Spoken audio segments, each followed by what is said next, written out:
합니다. 성령이 누구시고 무슨 일을 하셨는지, 그 다음에 성령의 내주와 성령의 충만, 그 다음에 어제 오늘 또 성령 세례에 관한 것까지 지금 말씀을 드리고 있습니다. 앞으로 성령의 은사, 다양한 은사들에 관한 정확한 의미들과 그것이 어떻게 또 필요한 것, 쓰일 수 있는 것까지 계속 살피게 될 텐데요. 오늘은 성령 세례를 주시는 목적 또는 성령 세례를 베푸시는 이유에 관한 그 말씀을 함께 살펴보기를 원합니다. 성령 세례 잠깐만요.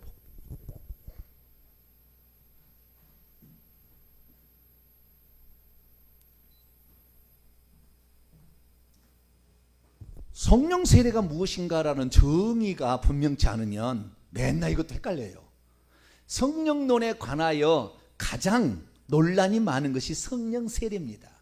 성령 충만에 대해서는 그런 논란이 없어요. 그러나 성령 충만도 두 가지입니다.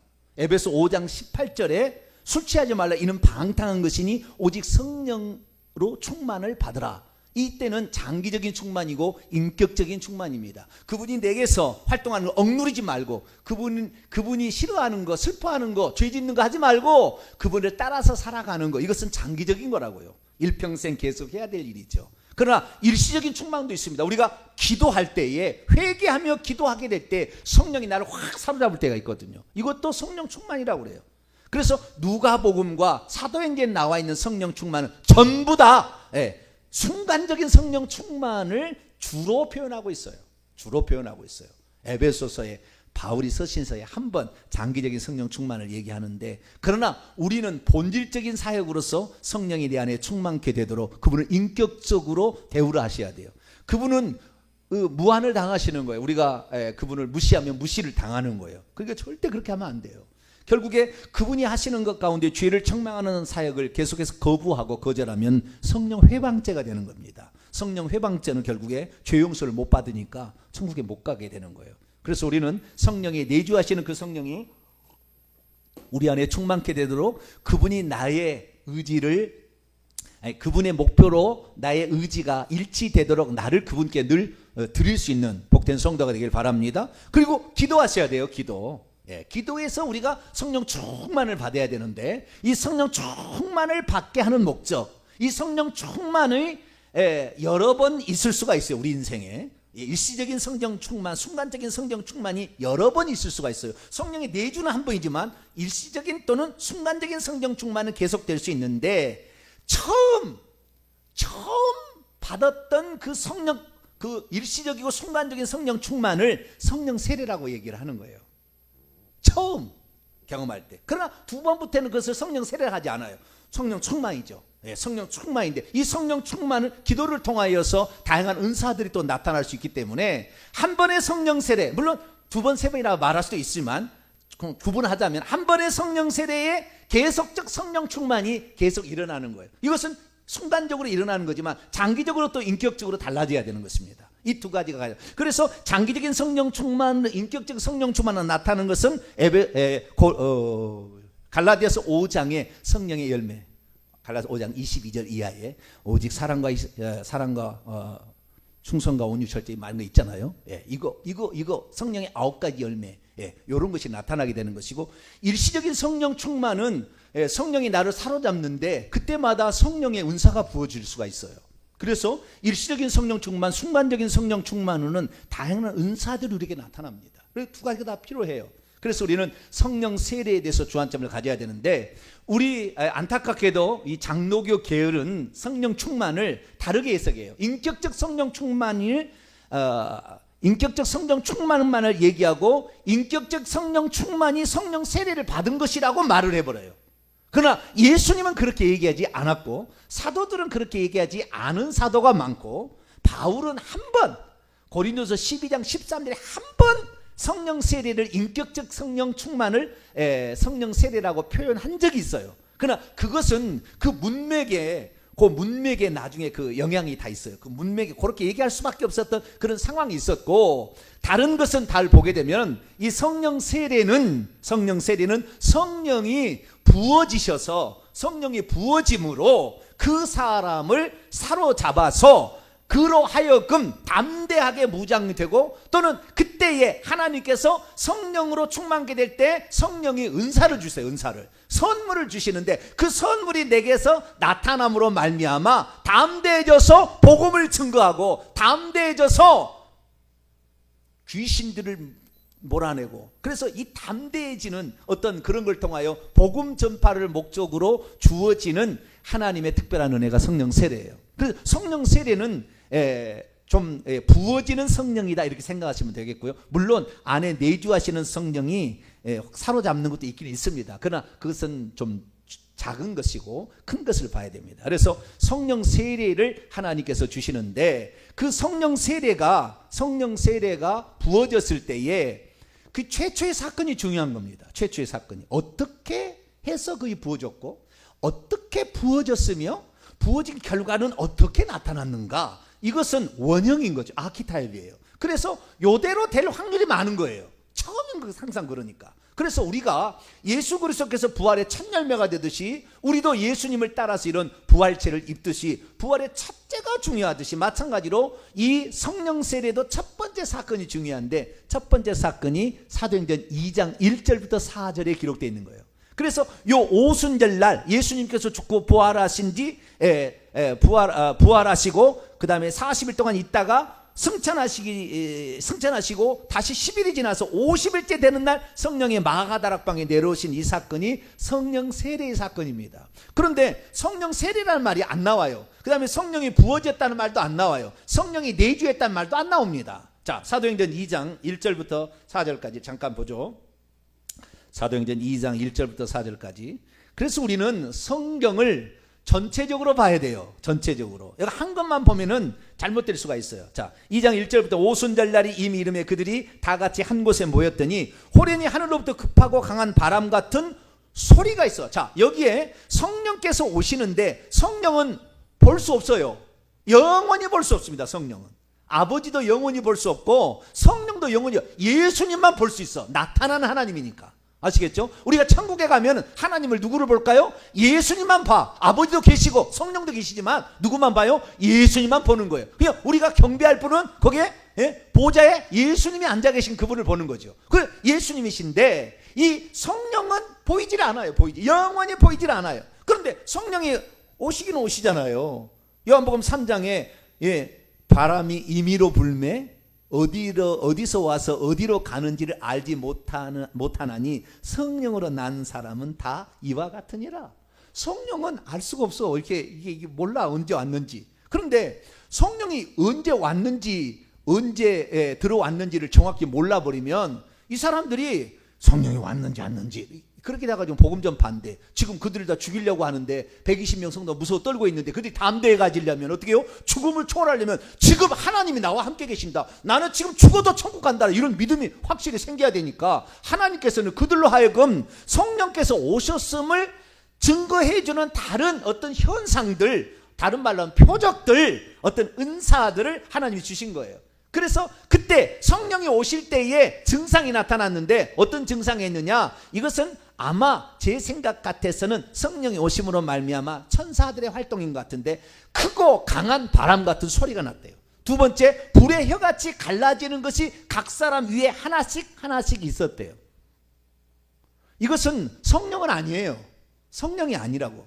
성령께서는 보이지 않고 그리고 어떻게 안 된다니까요. 만질 수 없다니까요. 그러면 이런 증상이 나타나는 것은 성령이 지금 오셨다는 것에 관하여 어떠한 증표들을 보이는 거죠. 내가 임신하면 신것이 먹고 싶다. 신것이 안 먹고 싶나요? 먹고 싶은가? 안 먹고 싶은가? 먹고 싶어요? 자, 우리 집사람은 임신을 하니까 쫄면이 먹고 싶다고 하더라고요. 그래서 제가 쫄면을 사러 갔어요. 그랬더니 쫄면을 어떻게 가져올까? 그래서 연구를 해가지고 제가 그릇을 하나를 갖고 갔더니 그릇을 딱 보더니 알았어요. 임신했구만. 벌써 그 식당 주인이 나는 그 그릇 가지고 갔는데 벌써 알아보더라고요. 야, 그런 일이 있었나 봐요. 다른 사람들에게. 어떤 증상이 나타난다 그 말이에요. 자, 히브리서 1장을 볼까요? 히브리서 1장 7절. 나는 이것을 천사들이라고 나는 좀 생각하는 편입니다. 아니라고 해도 관계없어요. 아니라도 관계없는데. 자, 히브리서 1장 7절입니다. 시작. 또 천사들에 관하여는 그는 그의 천사들을 바람으로 그의 사역자들을 불꽃으로 삼으시느니라. 바람 같은 소리가 나고 불에 혀같이 갈라지는 것이 있었대. 이게 뭐예요? 성령이 오시는데 성령이 그냥 오시는 것이 아니라 수많은 천사를 대동하고 오셨죠. 그래서 천사가 거기에 왔음을 표현해 주는 거예요. 성령은 어떻게 표현 안 되지만 그렇게 되는데 그때 성령이, 자, 요한복음 14장 16절 보면은 내가 아버지께 구하여 보혜사를 너희 속에 보내주는, 영원토록 너희와 함께 있겠다 했잖아. 그래서 우리의 영 속에 성령이 들어오시는데, 영 속에 성령이 들어온지, 자, 예, 성령이 오시긴 오셨어요. 마가다락방에 오시긴 오셨어요. 근데 천사를 대송하고 온 것 같아요. 예. 안 것 같아. 아니라도 상관없습니다. 그러나 자, 우리가 천사들 대동하고 성령이 왔는데, 그때에 성령께서 이제 각 사람 속에 들어가는 거 아닙니까? 이제 그렇죠?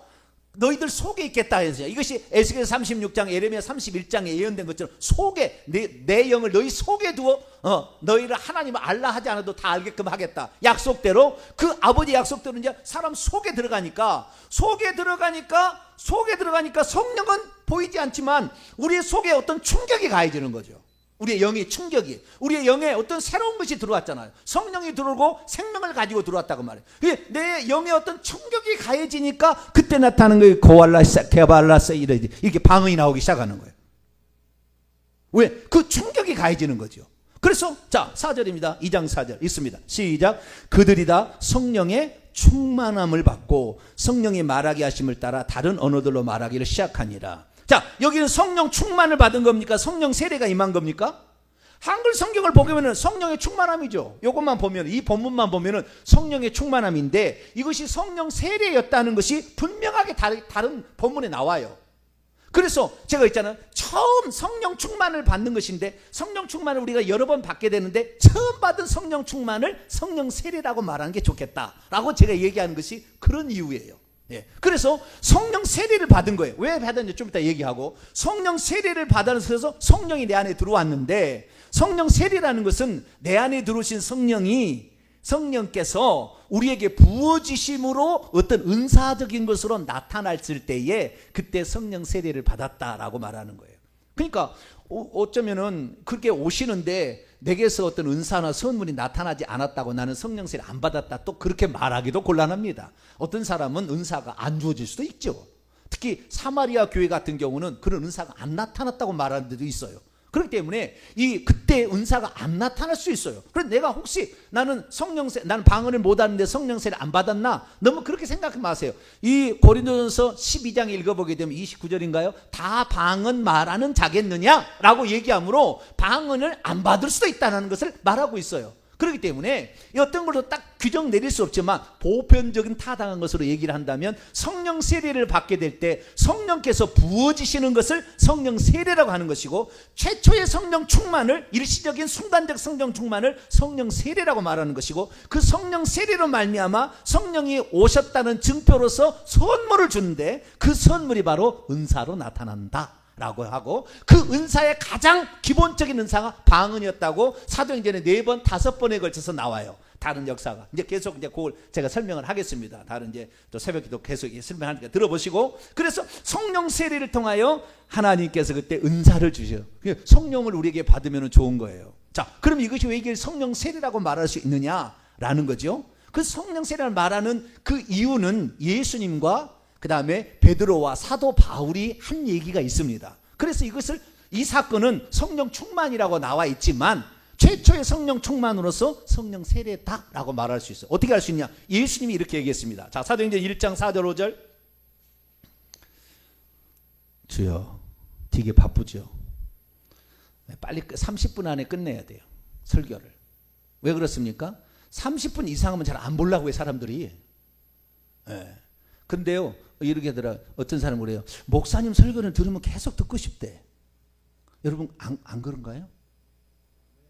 할렐루야. 네, 우리 안수 집사님께서 그래도 펜이 하나 있어서 감사하네. 네. 전부 그냥 마스크를 써서 지금 답을 안 하고 있는데 그 말씀을 들으면 계속 듣고 싶대, 이렇게. 예, 예. 그 하나님께서 그렇게 저를 사용하는 것이죠.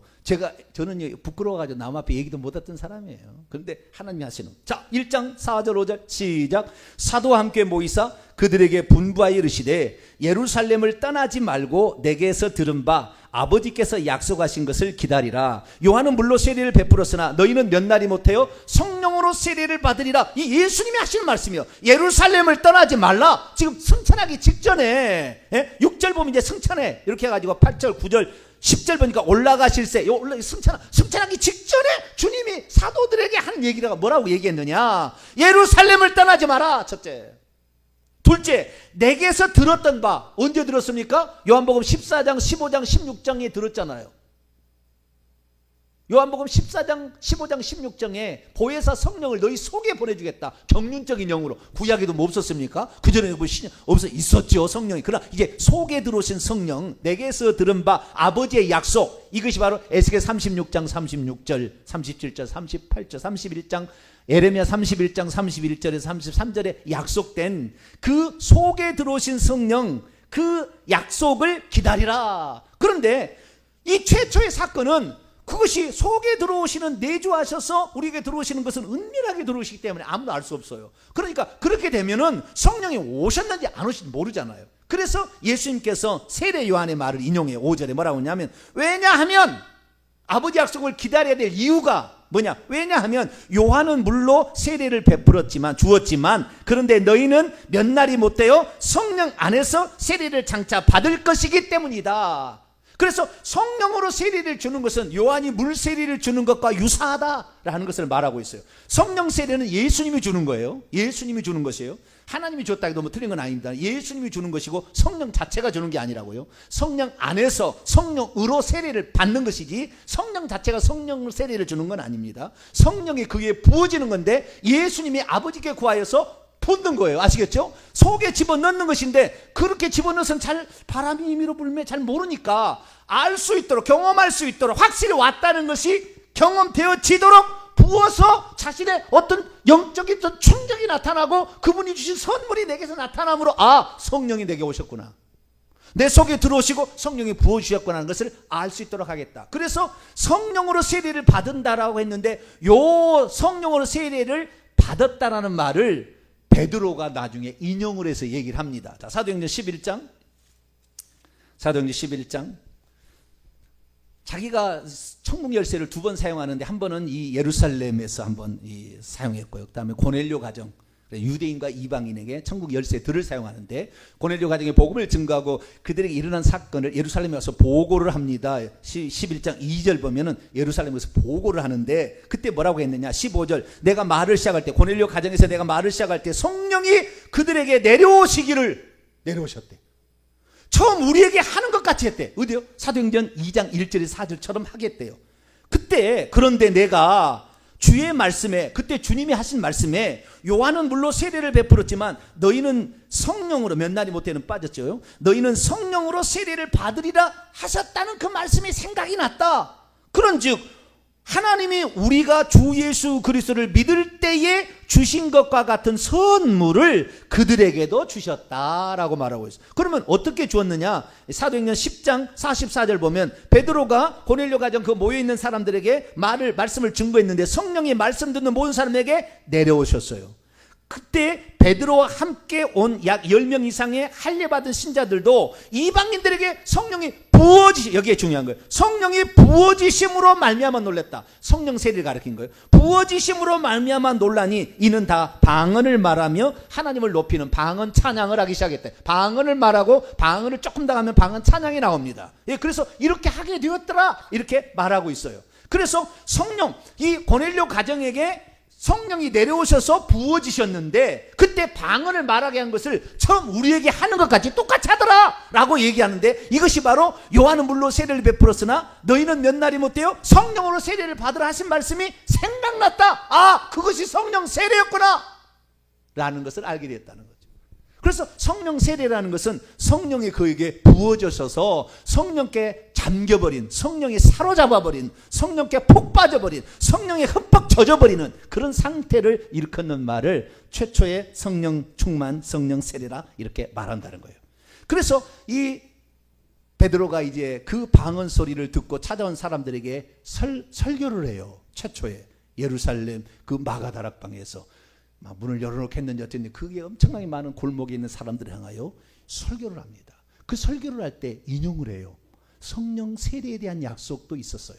그러니까 구약 성경에 보면 성령이 내주에 대한 약속이 예스겔과 에레미야에 있었다고 한다면 성령이 부어지시는 성령의 약속도 또 있었어요. 이것이 요엘서 2장 28절로 9절 말씀을 베드로가 인용을 합니다. 사도행전 2장 17절로 18절 16절부터 보죠. 16절부터 이는 곧 선지자 요엘을 통하여 하신 말씀이니 이 세술에 취했다고 막 사람들이 이상하게 보니까 성령이 취해버린 거 잠겨버린 거죠. 부어지셔가지고 하나님이 말씀하시기를 말세에 내가 내 영을 모든 육체 위에 모든 사람에게 부어주리니 여기다 부어주리니 너희의 자녀는 예언할 것이요 너희 젊은이는 환상을 본 너희 늙은이는 꿈을 꾸리라 그때 내가 내 영을 내 남종과 여종에 부어주리니 그들이 예언할 것이요. 부어준다는 게 중요한 거예요. 아시겠죠? 그래서 그때 당시에 베드로의 설교를 듣는 사람들에게 최종적으로 마지막으로 한 말씀이 이거예요. 사도행전 2장 38절 읽습니다. 시작. 베드로가 이르되 너희가 회개하여 각각 예수 그리스도의 이름으로 세례를 받고 죄 사함을 받으라. 그리하면 성령의 선물을 받으리니. 뭘 받아요? 성령의 선물. 아까 예수 믿을 때에 아버지께서 우리에게 주신 것 같은 선물을 그들에게도 주더라. 선물. 아시겠죠? 선물. 여러분 은사는 선물이에요. 선물은 돈 주고 받는 거죠. 돈 줄 테니까 선물 주세요. 그러는 건가요? 아니면 나는 아무것도 공로도 없고 뭐 없는데 그냥 받는 겁니까? 예. 그냥 받는 거죠. 선물은. 그죠? 예. 줄만 하니까 준 거 아니겠습니까? 그러지 않겠어요? 근데 우리가 돈 주고 사는 건 아니에요. 아시겠죠? 그럼 하나님께서 그 선물을 주는 거예요. 그래서 성령 세례를 받게 되면은 그때 최초의 성령 충만이죠. 이 성령 세례에는 하나님의 선물을 주는 거예요. 선물을. 이 선물이 가장 기본이 방언이었더라. 다른 데는 예언도 나오고 방언 찬양도 나옵니다. 근데 좌우지간 방언이었더라는데 이 방언이 글로사라는 말로 이것이 고린도전서 14장에 내가 성령으로 말을 할 때 아버지께 말하기 사람에게 말하지 아니하고 하나님께 말하니 알아듣는 자가 없다. 알아듣지 못하는 방언을 말하게 된다. 이것이 방언이에요. 그래서 우리가 오늘 성령 세례를 받는 이유, 하나님께서 왜 성령 세례를 베푸느냐, 이것은 성령이 왔는지 안 왔는지 잘 모르잖아요. 여러분 장로교인들은 이 성령 세례라는 걸 뚜렷한 이런 경험들, 그건 기도할 때 받는 거고 대부분 다. 말씀 들을 때 받고 안수할 때 받는데 좌우지간 이런 경험들이 별로 없다 보니까 내가 과연 성령 세례를 받았느냐 안 받았느냐 항상 퀘스천 마크라.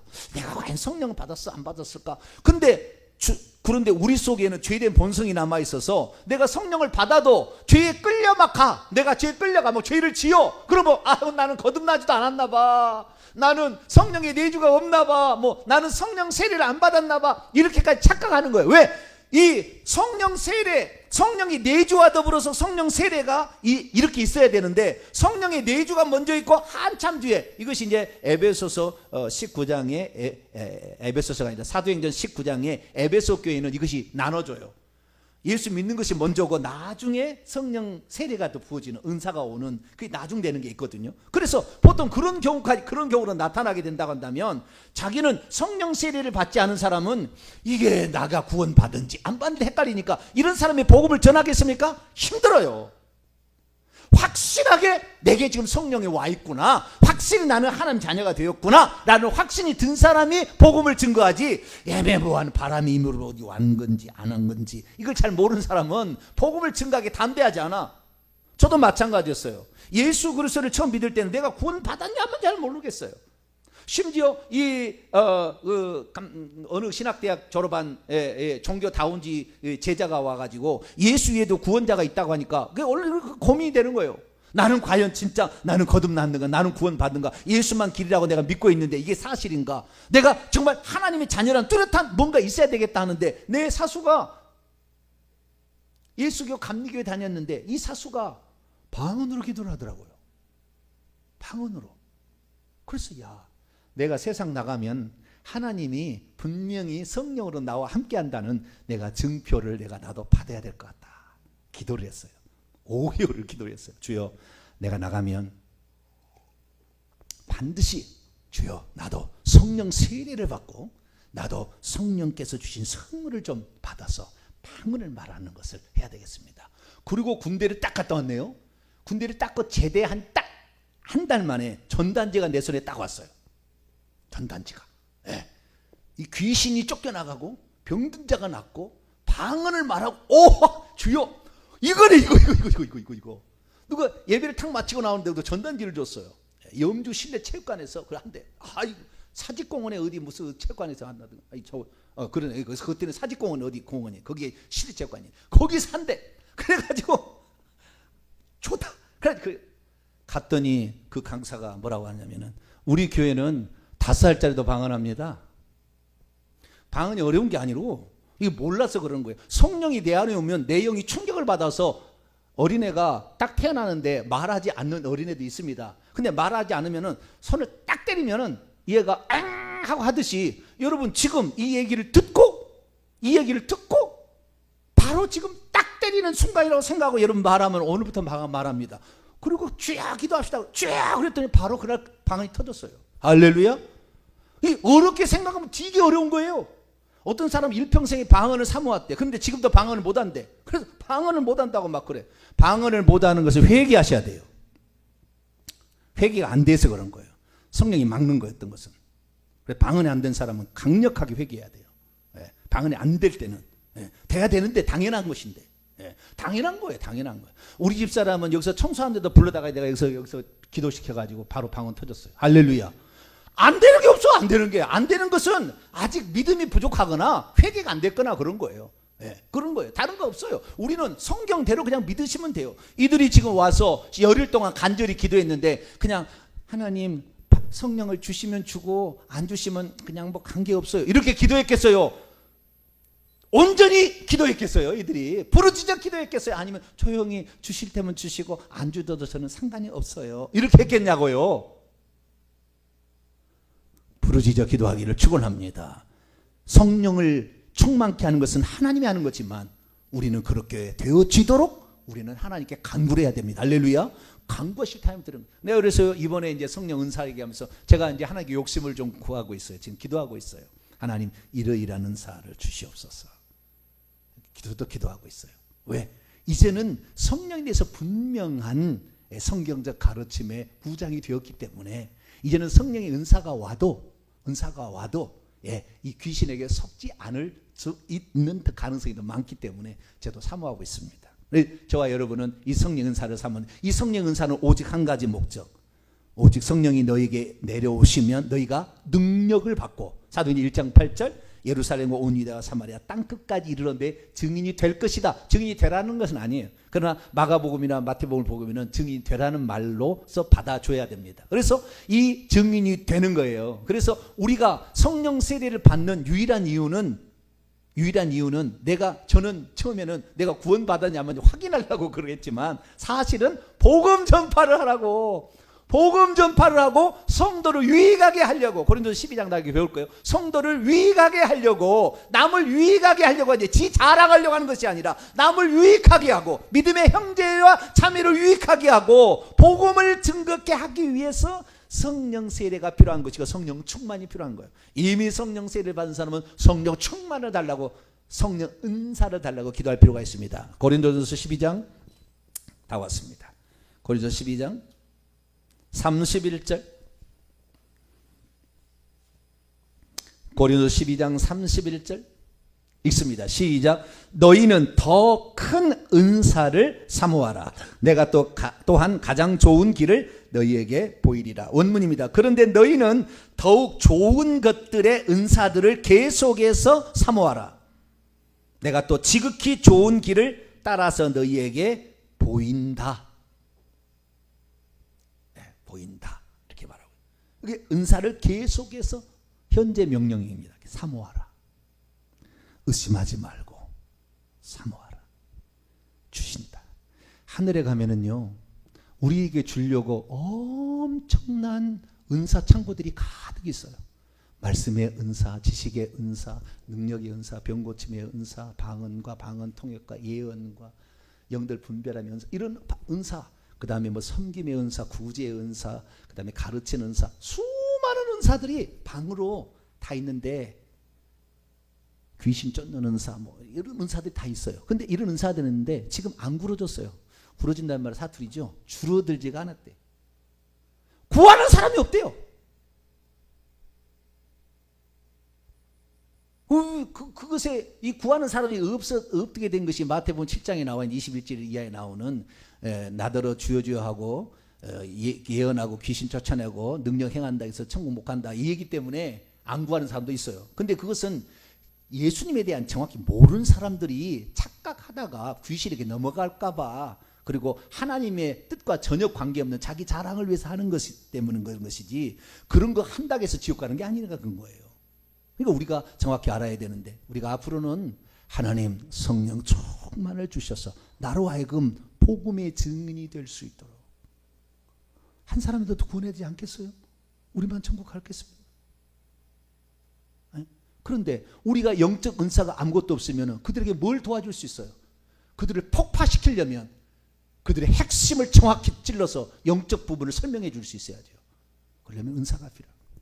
그래서 우리는 앞으로 이 성령의 은사를 나에게 더 주십시오 라는 그 기도를 할 수 있게 되기를 축원합니다. 저한테 이 말씀을 정확히, 성령에 대해서 공부를 정확히 하시고, 그래서 성령의 은사를 사모하게 될 때 하나님 우리에게 주신 은사로 우리 속에, 우리 주변에 얼마나 귀신이 설치고 자빠있는지 몰라요. 이런 것들을 다 분별해내야 돼요.